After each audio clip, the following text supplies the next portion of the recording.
మద్యం అనే మహమ్మారికి బానిసైన తర్వాత వావి వరసలు ఉండవు. ఆహ్, నగదు నాశనం చేసుకోవడం, ఆస్తులు నాశనం చేసుకోవడం, ఆరోగ్యాలు నాశనం చేసుకోవడం, చివరికి బంధుత్వాలు, బంధాలు నాశనం అవుతాయి అనడానికి సజీవమైనటువంటి సాక్ష్యం తాజాగా ఇవ్వడంతో మద్యం తాగడానికి డబ్బులివ్వమని ఓ కసాయి తల్లిదండ్రుల మీద విచక్షణారహితంగా దాడి చేశాడు.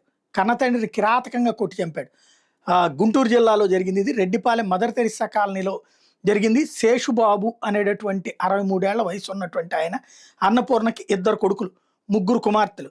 ఈళ్లలో మూడో సంతానం సాయి నాగగణేష్‌కి పల్నాడు జిల్లా జంగమహేశ్వరపురానికి చెందిన లక్ష్మీ తిరుపతమ్మకి 4 ఏళ్ల క్రితం పెళ్ళైంది. మద్యానికి బానిసైన సాయి నాగగణేష్‌ని ఇచ్చిన డబ్బుల కోసం తల్లిదండ్రులు వేధించేవాడు. మొన్న శనివారం భార్య లక్ష్మీ తిరుపతమ్మని డబ్బుల కోసం వేధిస్తే ఆమె పుట్టింటికి వెళ్ళిపోయింది.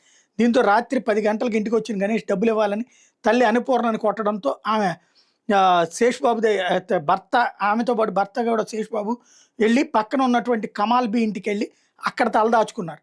అర్ధరాత్రి 12 గంటలకు మళ్ళీ గణేష్ కమాల్ బి ఇంట్లోకి వెళ్ళి డబ్బులు అడిగాడు.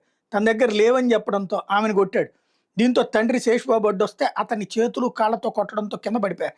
ఆ తర్వాత తండ్రి గుండెల మీద, ముఖ్యంగా ముఖం పైన విచక్షణారహితంగా కొట్టి గణేష్ హతమార్చాడు. దీంతో భయపడిన అన్నపూర్ణ పెద్దగా కేకలేయడంతో స్థానికులు వచ్చేసరికి వాడు అక్కడి నుంచి పారిపోయాడు. అన్నపూర్ణ ఫిర్యాదు మేరకు నల్లపాడు పోలీసులు హత్య కేసు నమోదు చేసి దర్యాప్తు చేస్తున్నారు. కన్న తల్లిని చంపాడు, పక్కన వాళ్ళని, కన్న తండ్రిని చంపాడు, తల్లి మీద దాడికి దిగాడు. ఇలాంటి రాక్షసత్వం మందు వల్లనే వస్తుంటుంది.